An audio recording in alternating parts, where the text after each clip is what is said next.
Hello, this is Dr. Mike, and I wanted to spend some time with you today talking about Chapter 8, or virtue ethics, which is a particular kind of ethics. We talk about different kinds, and of course, it's hard to kind of differentiate one from the other, but it's important for us to know that there are some things that it's important for us to differentiate against in our considerations.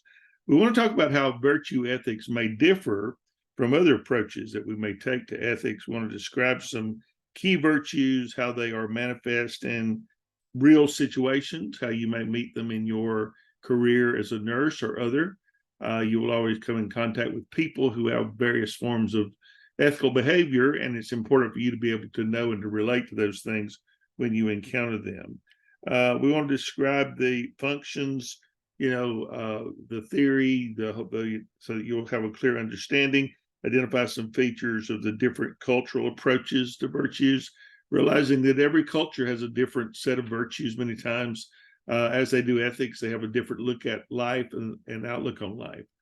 For instance, I teach Native American history, and one of the things that's really interesting about that is the fact that Native Americans have a very different approach to the planet that we live on, as far as taking care of it, not taking more from it than they need, not wasting, conserving, preparing, all their different things. They lead a very careful life, and that is a part of their ethical beliefs that you need to take care of the planet that you live on. Not many Westerners would consider that one of their ethical beliefs, but I think it is something that would be helpful if we took into consideration, especially now that we're in the middle of this global warming and global change that we are under. We'll talk about the golden mean in this chapter. What does that mean and how does it work? And then we will talk about you defending your own thesis with regards to kind of virtue ethics and how that will work. Let me change the slides just for a moment, and we'll get started here with this conversation. And of course, if you have any questions when you see this film later, you can always come back to me and talk about that. So please do that. I encourage you to jot down questions you might have and send them to me. When we talk about virtues and everyday life, we are talking really about traits of character, about being honest, about being courageous, about being kind or generous or loyal. Those are the things that we think of when we think of virtues. So virtue ethics concentrates on those traits of character, those habits, those tendencies, the dispositions that make a person a good person. Some of you in your writing have already talked about what it means to be a good person. There will be certain characteristics of that we would all agree on, and then there may be others that we don't agree on. But virtues tend to push us to be rather than what we do. I had a dear pastor friend, elderly guy years ago, who used to say, when you try to be what you ain't, you mess up what you is. And while the grammar may be a little bit off, the point is well taken, that you won't ever do better than you are. You're working out of this well in your life of virtues and ethics that you are living by, and they will keep you from rising. If they're not that good, or if they're better, they will help you to rise above that. A lot of people are courageous. A lot of people will show generosity above what they're able because they have such a great ethic in their life that they want to do that, want to help people. You that are planning to be nurses, you understand that because you have to have a certain desire to be and to do above just the money, the pay scale.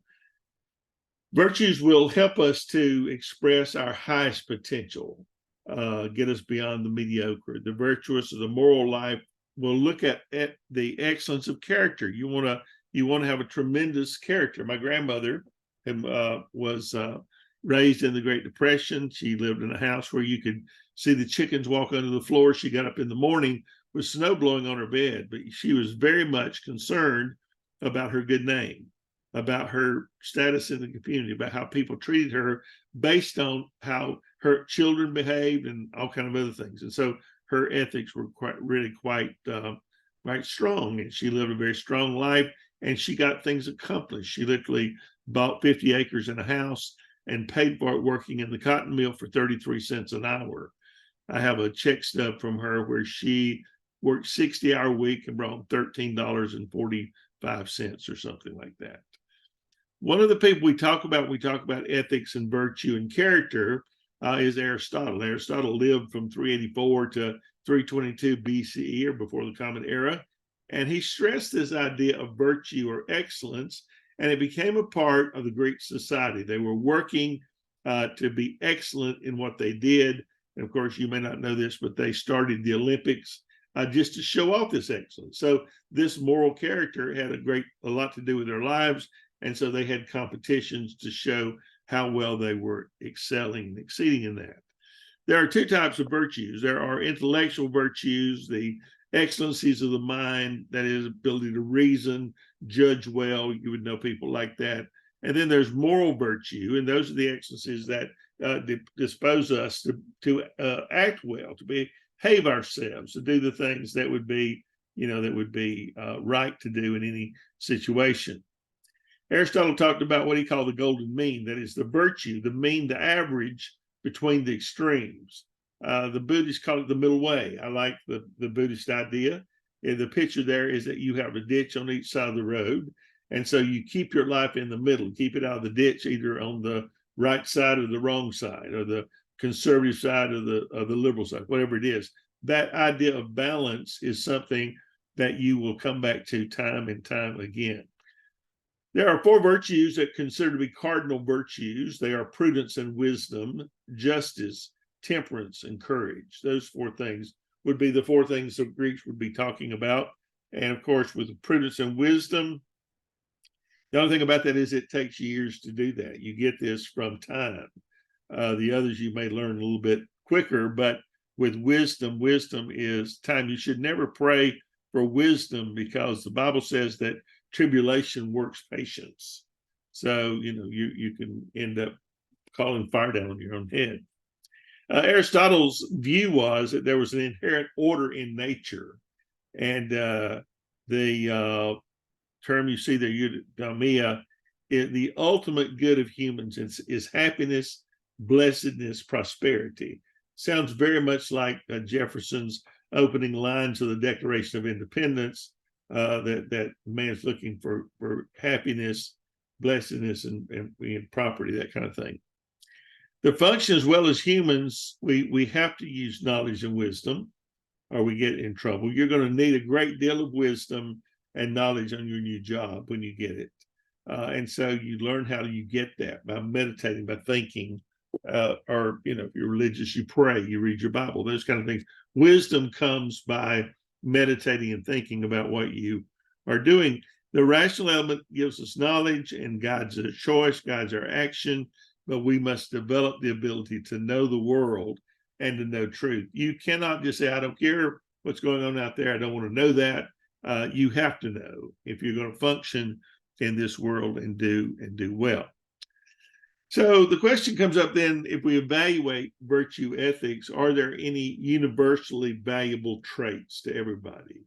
How those demonstrated, and is virtual ethics really a distinct kind of ethics? Those have been the question. Immanuel Kant, the noted philosopher, you've had a little touch with him before, says there is no golden mean. Some things are praiseworthy, others are wrong. And I think that's probably true, that there's a lot of things, not everything is good. What do virtue ethics say about those who do not reach the idea? Well, for one thing, they need to keep trying and keep working. The nature of being good is important. We're always striving to be good. We're trying to do better. The idea of happiness, living and doing well. And so, man's looking, as Thomas Jefferson said, life, liberty, and the pursuit of happiness. So a soul that's happy is one that's working, trying to do good and trying to make a difference. And so when you think about these virtues, think about that as you're reading, as you're writing this week.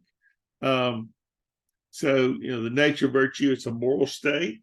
It's a character of that moral state. And as a mean between excess and deficiency, virtue is a good thing. And you should have specific virtues in your life. So why do you think it's so hard to be virtuous? Why? I think we touched on that a little bit before. Why is it so hard to be good? Well, it's very difficult to be good when you're living around folks that are evil all the time. You know, you're not living in a great, not living in a great circumstance, and so you have to work harder at it. It seems like that the whole society in the world that we live in is weighting us down, pulling us down toward the baser sort of people.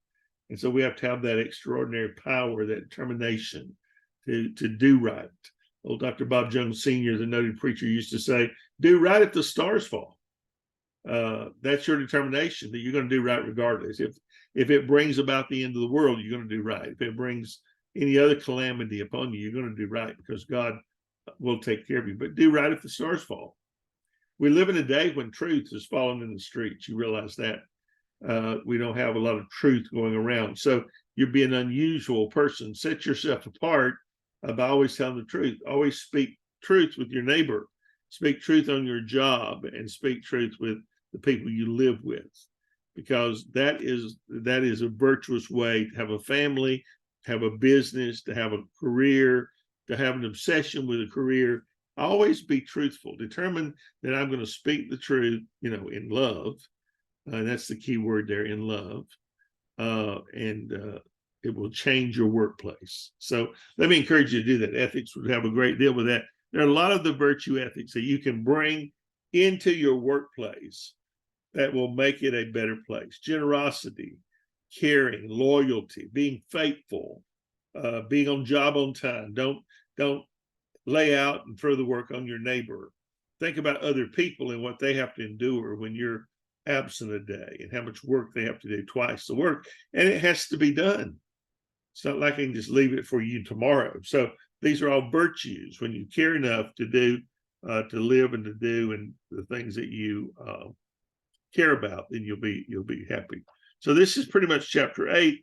As you read through that, be sure you underline some notes and things that you might find interesting. And we'll look forward tomorrow to our quiz.